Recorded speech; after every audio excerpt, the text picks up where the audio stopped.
Oui, comme nous avons promis, bien aimé, je reviens maintenant avec une présentation en français de ce que nous avons expliqué de notre sujet d'aujourd'hui sur le principe de mobilisation des fonds pour des projets, des initiatives fondées sur la foi, des initiatives de développement communautaire fondées sur la foi. Comme nous avons présenté hier, un ouvrage, un manuel, un guide rédigé par un professionnel de collecte de fonds qui s'appelle Chester Tolson. Dans son livre Les principes pour trouver les fonds, ce livre que je vous ai présenté hier, dans son livre Principes, il s'agit de principes bibliques, pour trouver des fonds, un guide pour l'Église et les dirigeants des associations sans but lucratif.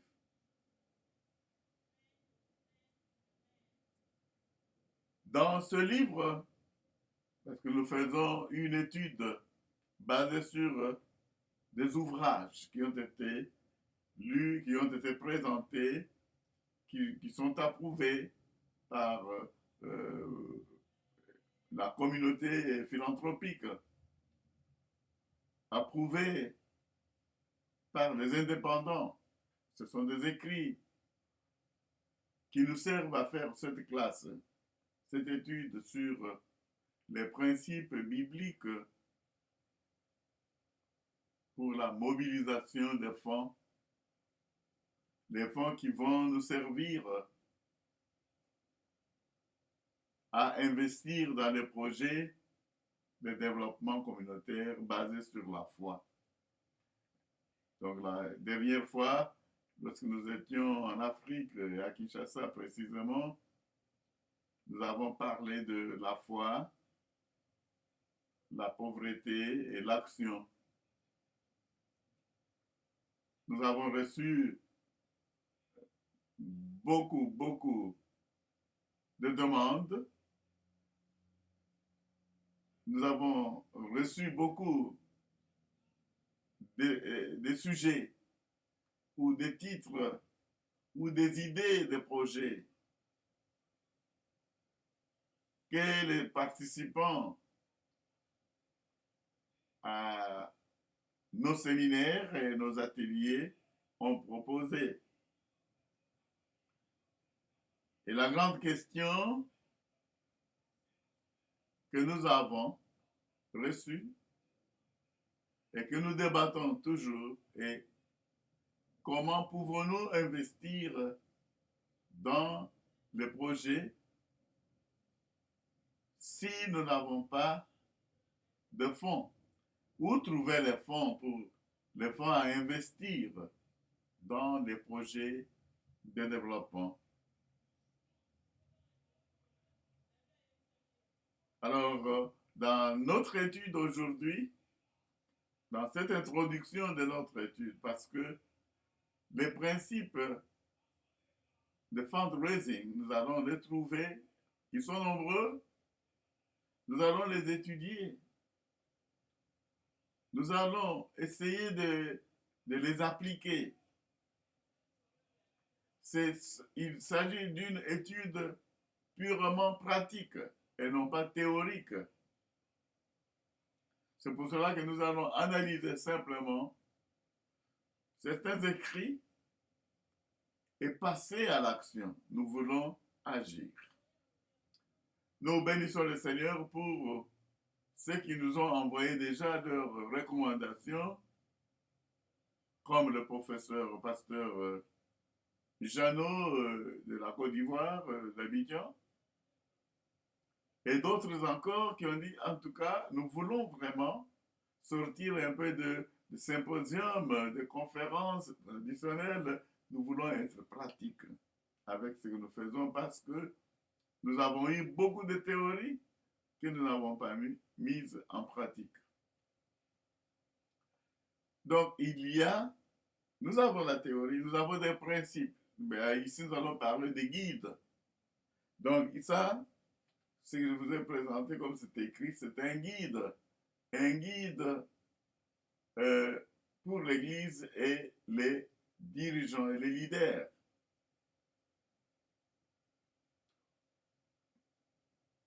Religieux.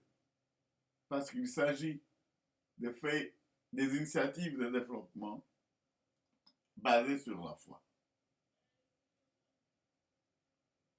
Donc, nous avons sélectionné cet ouvrage. Il y a un autre ouvrage que j'ai présenté aussi en anglais tout à l'heure. Celui-là, c'est un guide complet.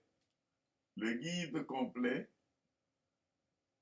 pour la gestion des collectes de fonds ou de collectes. The Complete Guide to Fundraising Management. Donc, la gestion du fundraising. Nous avons un guide qui est publié par une association de professionnels de collecte de fonds. Association of Fundraising Professionals, ici aux États-Unis. Et dans ça, nous parlerons aussi de la charte des droits des bailleurs de fonds, des donateurs. Nous allons parler de ça. C'est très important. C'est un ouvrage important et nous avons sélectionné toujours dans le cadre de cette formation un autre ouvrage sur là. Parce que quand on parle de fundraising, c'est-à-dire nous sommes en train de collecter l'argent et l'argent que vous avez, l'argent que vous sollicitez. Alors, nous avons un autre, Too Much Money, God's Way. How much is too much? Et ça, c'est aussi un ouvrage, hein, Too Much Money, God's Way. Comment, bon, beaucoup d'argent selon Dieu. And how much is too much? Quand est-ce qu'on peut dire que vous en avez trop? Donc, too much money. Quand est-ce qu'on peut dire ça? Selon la volonté de Dieu. On va analyser ça. Il y a beaucoup de passages que nous allons lire. Le petit livre par Derek Prince, God's Plan for Your Money. Et donc, l'argent, quel est le plan de Dieu pour votre argent, notre argent? Le plan de Dieu pour votre argent. Ça, c'est une publication de Derek Prince. Vous le connaissez, vous qui êtes dans le monde de la foi. Donc, Derek Prince est connu de beaucoup de gens. Donc, quelle est la bonne attitude? The right attitude to money reveals your attitude to God and produce the right results. Votre attitude devant l'argent révèle votre attitude devant Dieu et produit des résultats corrects. Voilà, donc l'argent, nous allons apprendre ça vraiment. Et c'est très important. Des principes sont donnés ici. De très bons principes que nous avons. Il y a des milliers, il y a beaucoup d'écrits sur l'argent. Il y a beaucoup de gens qui ont écrit et c'est pourquoi maintenant nous voulons passer directement à la pratique. On a écrit, mais beaucoup de livres, beaucoup de nos frères chrétiens, nous ne les avons pas lus et beaucoup de livres sont en anglais et on ne les retrouve pas dans le monde francophone. Et vous savez, dans le monde anglophone, il y a cette richesse que nous devons vraiment partager avec vous. Un autre petit ouvrage c'est de James Harnish sur les principes, les règles simples pour l'argent. Donc, ça c'est très bien. Nous avons eu une classe de 4 semaines à l'église Plymouth Park United Methodist Church sur ce petit livre sur donc James A. Harnish et qui a écrit Earn, Save and Give. Alors là, il présente la théologie de John Wesley sur l'argent. Wesley's Simple Rules for Money. Et ça aussi, c'est très bien. Des petits ouvrages que nous avons choisis pour nous aider dans cette étude. Et nous allons terminer. Je sais qu'il y a d'autres ouvrages qui peuvent tomber, que vous pouvez recommander, parce que vous tous, étudiants et professeurs, vous avez encore beaucoup d'autres choses dans vos bibliothèques que vous pouvez lire et présenter. Nous allons avoir aussi les Zoom conferences, les vidéoconférences avec vous, avec tous ceux qui seront prêts à partager ce qu'ils ont pour nous édifier les uns les autres. Donc, ici, nous allons parler d'un petit ouvrage, un ouvrage très important, donc sur la vie pratique. Hein, donc, et ça parle de quoi? How to alleviate, comment alléger la pauvreté sans blesser les pauvres, et sans vous blesser vous-même, sans vous... ok, donc, when helping hurts, donc il faut découvrir, donner, mais quand est-ce que les dons peuvent vous faire du mal? Quand est-ce que les dons font du mal? Alors ici, nous allons voir comment soulager la misère et la pauvreté de ceux qui souffrent, de ceux qui ont besoin d'être aidés. Comment le faire sans vraiment les blesser, sans vraiment,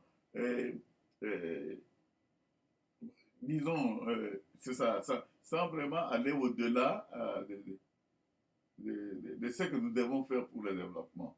Donc, comment le faire sans vraiment nous rendre nous-mêmes un mauvais service, nous-mêmes qui donnons. À qui est-ce que vous voulez donner? Et que vous qui allez donner, vraiment, vous voulez donner. Comment vous pouvez donner et sans vous blesser vous-même, sans vous détruire vous-même? Comment? Donc, ça, c'est vraiment encore un bon texte. When helping hurts. On a fait une analyse de quand on a donné et ça a rendu un mauvais service aux gens. Alors, nous devons apprendre comment donner pour soulager la misère, la pauvreté, sans nous rendre nous-mêmes un mauvais service, sans nous détruire nous-mêmes. Donc, sans nous détruire nous-mêmes et sans détruire les gens que nous sommes censés aider. Voilà, donc, une étude très bien que nous allons faire, bien-aimés dans le Seigneur. Nous allons lire des passages bibliques et ici, je vais être aussi, on va lire aussi ce qui est en français, qui est la synthèse de ce que nous allons faire sur les principes bibliques pour la mobilisation des fonds. J'ai un autre ouvrage que j'avais amené de Kinshasa. Attendez, je vais vous le lire sur les mobilisations des fonds. Donc, ça, c'est à la page 211 de ce livre. Ça commence à la page 211. Nous allons vraiment parcourir encore ce livre pour notre étude sur la mobilisation des fonds. Alors ici, ça vaut la peine qu'on parle de ce qui est en français rapidement, donc la mobilisation des fonds. Donc il y a des techniques traditionnelles de mobilisation des fonds, les techniques modernes de mobilisation des fonds, et il y a les principes bibliques sur la mobilisation des fonds. Donc, il y a les techniques traditionnelles, il y a les techniques modernes, comme celui que nous allons trouver dans le manuel produit par l'association de professionnels de fundraising ici aux États-Unis. Donc, dans les principes bibliques, nous allons voir dans l'Ancien Testament, lorsque nous lisons, nous pouvons lire, attendez, je vais chercher une version rapide que nous allons lire sur le modèle. Donc, nous avons un exemple dans la Bible, dans Exode chapitre 20 à 34 et Exode chapitre 35, verset 4 à 36. Voilà. 36, chapitre 36, verset 7. Moïse a mobilisé des fonds pour la construction du tabernacle. Vous le savez. Et lisez un peu ce passage, vous allez comprendre que Moïse a mobilisé des fonds pour la construction du temple. Les méthodes qu'il a employées comprenaient, quelles sont les méthodes que Moïse avait employées? Ça comprenait l'organisation des grandes rencontres. Voilà, ça c'est en pratique, d'une manière très pratique. Donc, l'organisation des grandes rencontres, une conférence, organiser des dîners, des grandes rencontres avec des gens. Il y a la collecte des offrandes, et la mobilisation d'une main-d'œuvre volontaire. Voilà. Donc, notre démarche maintenant, c'est d'abord la mobilisation d'une main-d'œuvre volontaire et qualifiée qui doit faire le fundraising. Voilà. Notre université, International Theological College of Human Rights and Development, université chrétienne, Université théologique internationale des droits de l'homme et du développement, qui est maintenant en République démocratique du Congo, comme une école américaine à l'étranger. Donc, nous avons besoin, ici aux États-Unis et au Congo, nous avons besoin de volontaires, d'une main-d'œuvre volontaire et qualifiée par des études que nous sommes en train de mener. Donc, en lisant Exode chapitre 20 jusqu'au chapitre 34, donc vous voyez, c'est beaucoup. Et là, vous avez toute l'histoire de comment Moïse avait mobilisé des fonds pour la construction du tabernacle. Donc, c'est pour vous dire que la mobilisation des fonds est biblique. Donc, parce que c'est biblique, nous allons vraiment nous appuyer sur ça. Parce que la Bible, pour nous, c'est de là que nous tirons notre mandat pour solliciter l'argent, notre autorité, notre courage, et nous le tirons de la Bible. Donc, nous avons lu certains passages en anglais et nous allons aussi les lire en français. Donc, le roi David, dont on a parlé de Moïse, le roi David a mobilisé des fonds pour la construction du temple aussi. Les méthodes employées étaient planifier du temps à passer seul avec Dieu, donc la prière, encourager les dons en nature. Oui, on peut avoir des dons en nature. Nous voulons construire des écoles chrétiennes. Nous voulons construire d'abord notre université au Congo. Alors, nous avons besoin des dons en nature. Donc, ça veut dire que les ressources humaines, nous avons tout ce que vous pouvez faire, et les travaux qu'on peut faire, contribuer à battre des briques, à tous les travaux que nous pouvons faire. Rencontrer les dirigeants et collecter des dons. Voilà, ça c'est très important. Nous avons besoin des gens, de volontaires, nos étudiants d'abord et nos associés, parce que notre université est aussi une association sans but lucratif, c'est-à-dire que vous pouvez adhérer aussi vous devez vous associer à nous, les fondateurs et cofondateurs, et être nos associés, et nous faisons ce travail ensemble, donc pour la construction de projets que nous avons en République démocratique du Congo et ici aux États-Unis. Donc les méthodes employé par David était planifié. Donc d'abord, il faut planifier du temps à passer seul avec Dieu. Donc c'est d'abord la prière. Il faut chercher d'abord la face de Dieu. Il faut encourager les dons. Il faut encourager les dons en nature. Rencontrer les dirigeants et collecter des dons de ces dirigeants.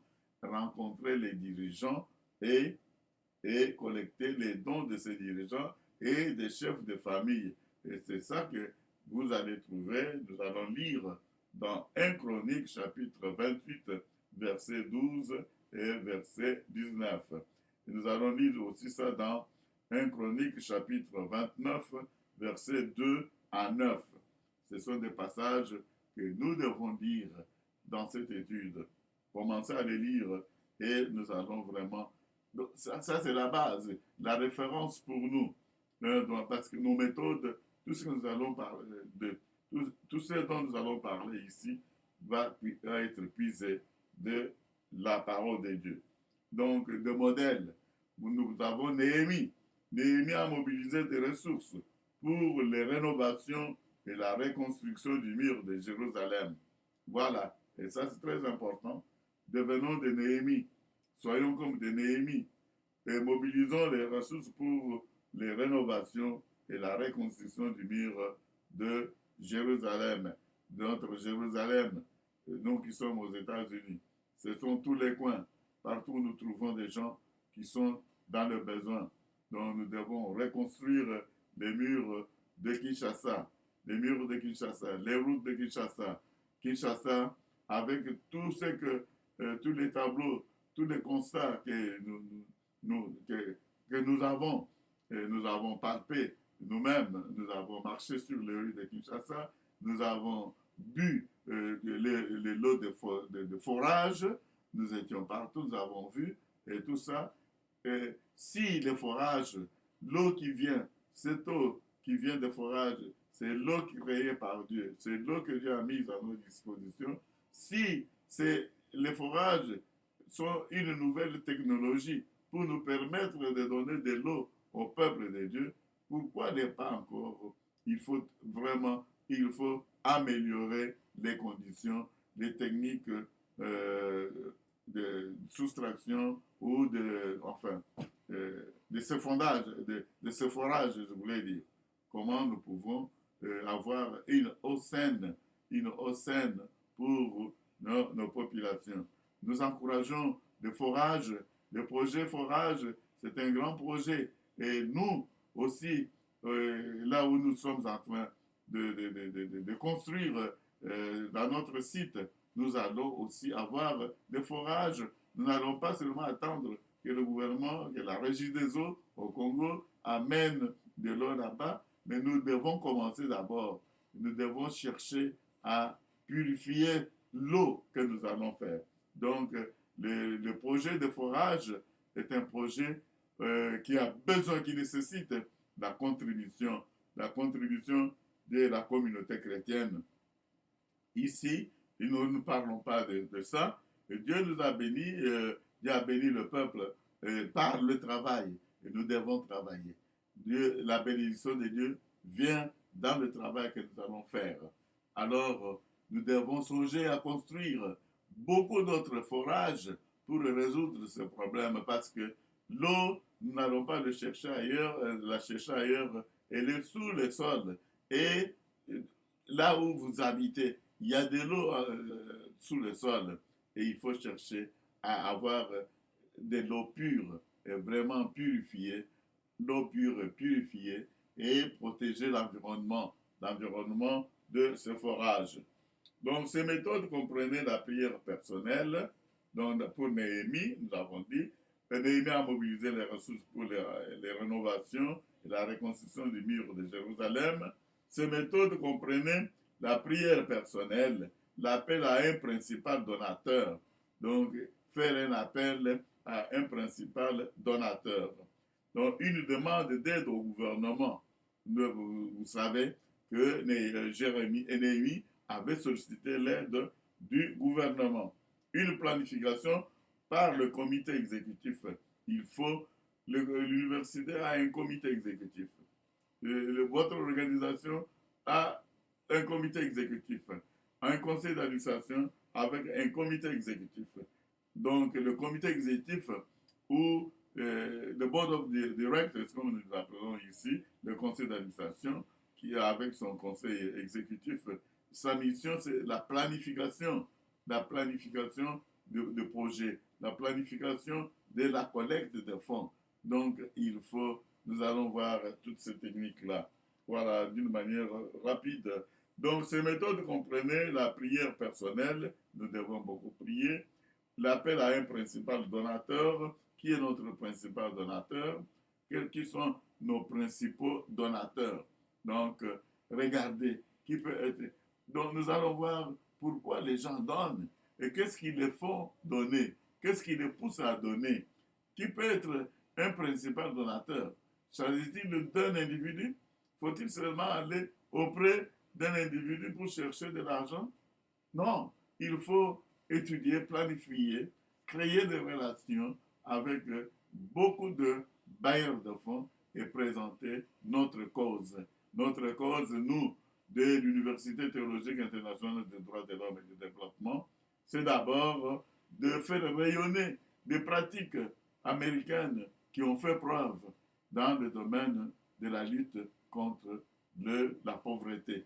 Et bien sûr que la pauvreté continue encore aux États-Unis. Bien sûr qu'il y a l'injustice qui continue, il y a le racisme. Tout ça, nous n'avons pas cessé d'éduquer les gens, de parler de ça. Voilà, donc nous devons continuer. Donc l'appel, une rencontre avec les principaux dirigeants, l'appel aux volontaires, voilà, l'appel au conseil en matière de dette et d'action en faveur de la réduction des dettes et des salaires des cadres, l'encouragement des dons individuels par les chefs de famille. Tout ça, c'est ce que Néhémie a fait.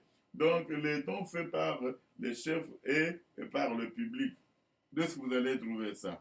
Nous allons lire ensemble toute la semaine, tous les mois ici. Nous allons lire tous ces passages.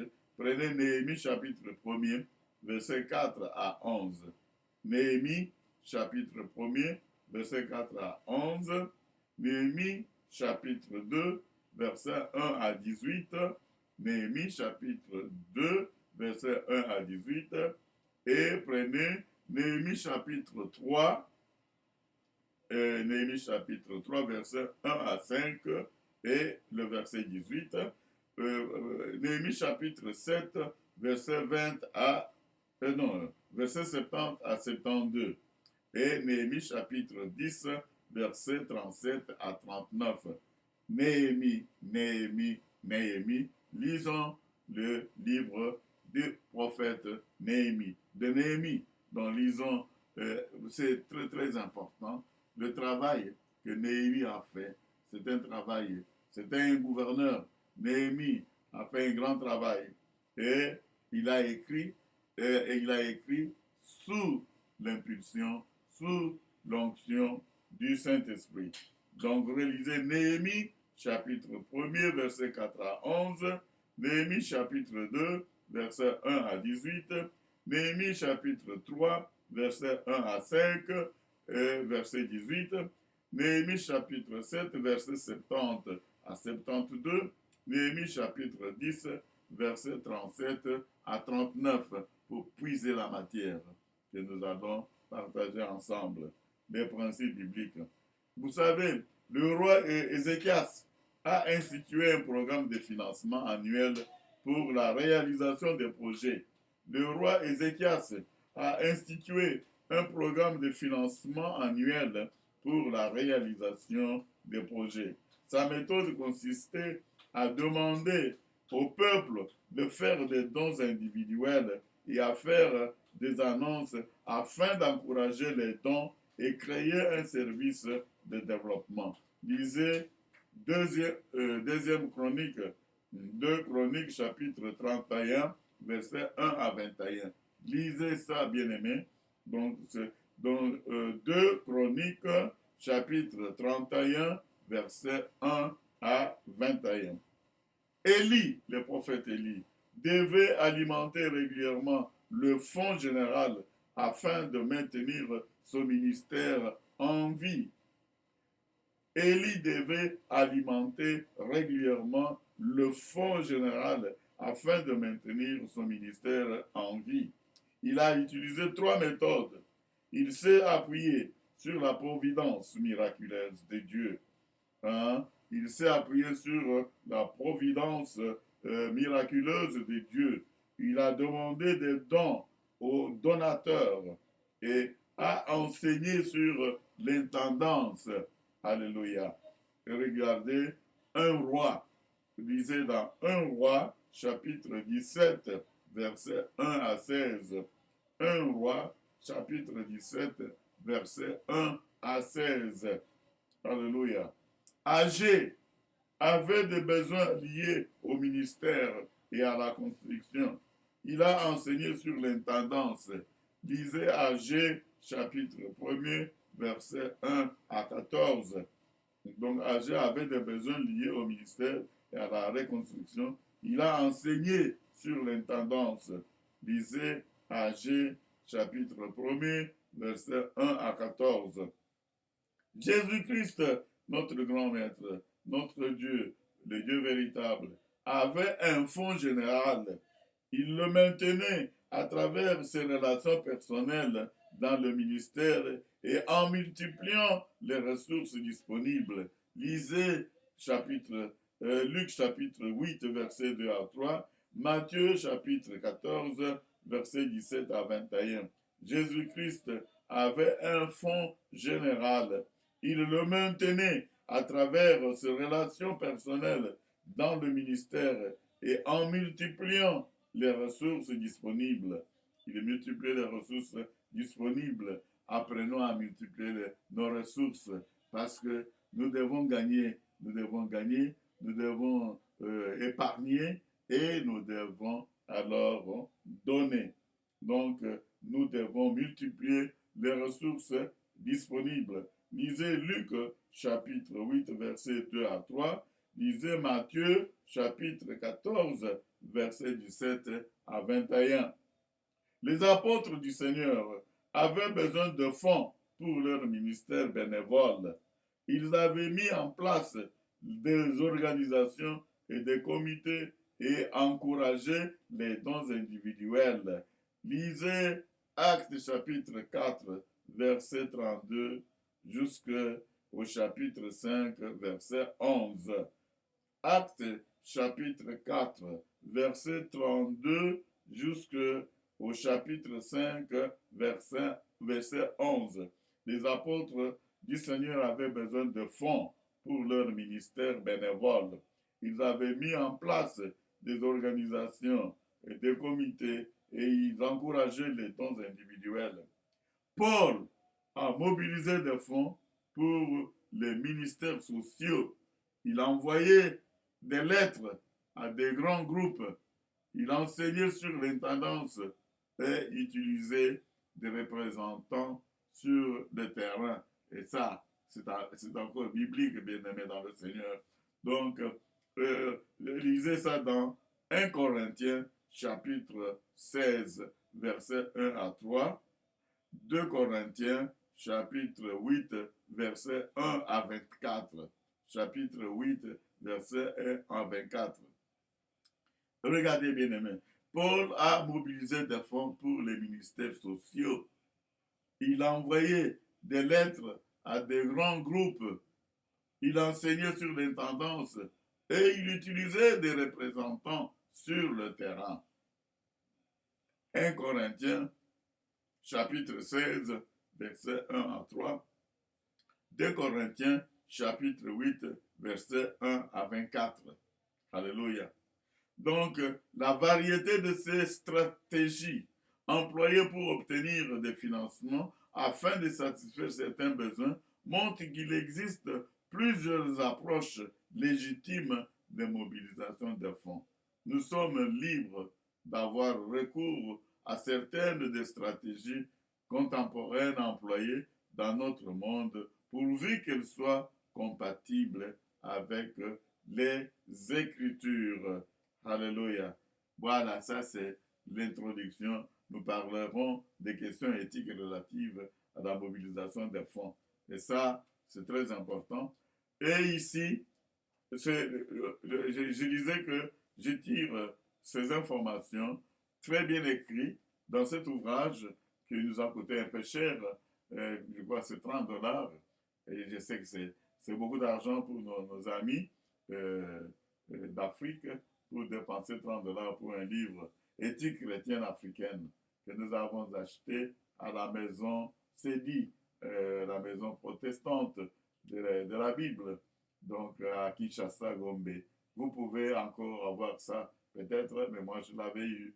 Et après, quand je suis reparti, on me disait qu'il y avait seulement un exemplaire. L'auteur, c'est Samuel Wadje Kouniyop, qui a écrit ces jolis ouvrages où nous trouvons un bon chapitre sur mobilisation des fonds selon nos principes chrétiens. Et nous allons parler de l'éthique chrétienne sur la mobilisation de fonds. Bien-aimés dans le Seigneur, nous, pour cette introduction en français, nous avons préféré vous présenter des textes à lire.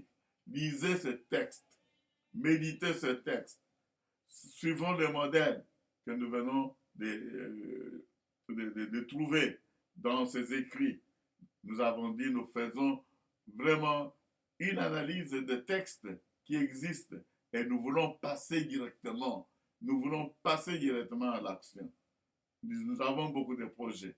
Bien-aimés dans le Seigneur, si vous êtes aux États-Unis, vous êtes dans notre région ici de Dallas-Fort Worth, vous voulez lire, venez nous voir à notre bibliothèque.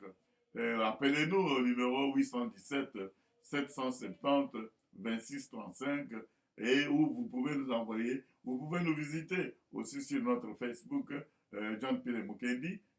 Donc, vous qui n'êtes pas encore mes amis, parce que tout ce que nous faisons, nous disons ici, passe aussi directement sur notre page Facebook. Et nous vous invitons, vous qui avez suivi cette introduction, nous prions que le Seigneur vous touche, que vous puissiez partager avec beaucoup de gens ces enseignements. Notre université, c'est votre université. Université théologique internationale des droits de l'homme et du développement, université chrétienne qui est maintenant créée ici aux États-Unis dans la ville de Raleigh, à North Carolina, en Caroline du Nord. Donc cette université, institution américaine, puisque créée, puisque enregistrée, puisque notariée, puisque incorporée aux États-Unis selon la loi américaine. Et cette université qui a appris des méthodes, nous avons appris, ce que nous avons vu, ce que nous avons appris ici aux États-Unis, c'est ce que nous sommes en train maintenant de propager au Congo. Nous avons suivi des plaintes, des lamentations, la jeunesse. Avant de venir aux États-Unis, nous avons fait aussi des conférences. La jeunesse, partout, que ce soit au nord, ici au nord, ou au sud, la jeunesse a fait beaucoup de choses. La jeunesse a étudié. Et les études aussi, nous devons les réorienter. Donc, la formation, nous voulons que nos étudiants soient des entrepreneurs. Et nous avons besoin des entrepreneurs. C'est bien beau, on a étudié la littérature, mais il faut apprendre. Pourquoi j'ai étudié la littérature? J'ai appris les techniques, la fiction, et j'ai lu des livres, devenez aussi des écrivains. Voilà. Et commencez à écrire et vendez vos livres. C'est pour cela que nous donnons même des cours sur la rédaction, comment rédiger, en s'inspirant des récits de la Bible, en s'inspirant des histoires de la Bible. Voilà. Donc, il n'y a pas d'occasion pour nous, croyants, de nous plaindre et croiser les bras. Nous devons agir. Nous ne sommes pas seuls. L'Esprit du Seigneur est avec nous. L'Esprit du Seigneur est avec vous. ne vous lamentez pas. Vous avez besoin d'une aide, ne croisez pas les bras. Ne croisez pas les bras. Ne croyez pas que l'argent va tomber, la richesse va tomber comme la manne dans l'ancien temps. Nous devons, tout ce qui existe, les gens qui ont déjà eu l'argent qu'ils ont eu, les biens qu'ils ont eu, c'est Dieu qui leur a donné. Apprenons à les approcher, apprenons à cultiver les relations avec tous ceux qui ont des moyens et invitons-les à investir dans des projets basés sur notre foi chrétienne. Alléluia. Que le Seigneur vous bénisse pour cette introduction de 40 minutes. Donc, c'est un peu différent de ce que nous avons, tout ce que nous avons dit en anglais et en français. Et nous avons présenté directement, nous vous avons donné la matière à lire. Relisez tous les passages que nous vous avons donnés et contribuons ensemble. À la prochaine, nous allons passer vraiment à une étude systématique des principes, des principes bibliques pour le fundraising. Aujourd'hui, c'était une introduction à ce cours, à ce programme. Donc, lorsque vous aurez terminé, lorsque vous aurez fait la preuve que vous avez compris, c'est faire la preuve, c'est vous allez nous dire comment vous allez nous présenter aussi le fruit de notre classe. Est-ce que vous pouvez nous joindre parce que nous sommes en train de former un corps de volontaires, en matière de mobilisation de fonds pour le projet de développement ici aux États-Unis et en Afrique. En Afrique, nous sommes en République démocratique du Congo. Nous avons une extension qui s'ouvre au Cameroun, à Douala, et une extension à Abidjan. Voilà, nous avons beaucoup d'actions à mener ensemble. Que l'amour de notre Dieu vous habite. Notre Dieu est amour, notre Dieu est miséricordieux, que sa miséricorde soit versée aussi dans nos cœurs pour que nous puissions apprendre à donner, à gagner, à épargner et à donner.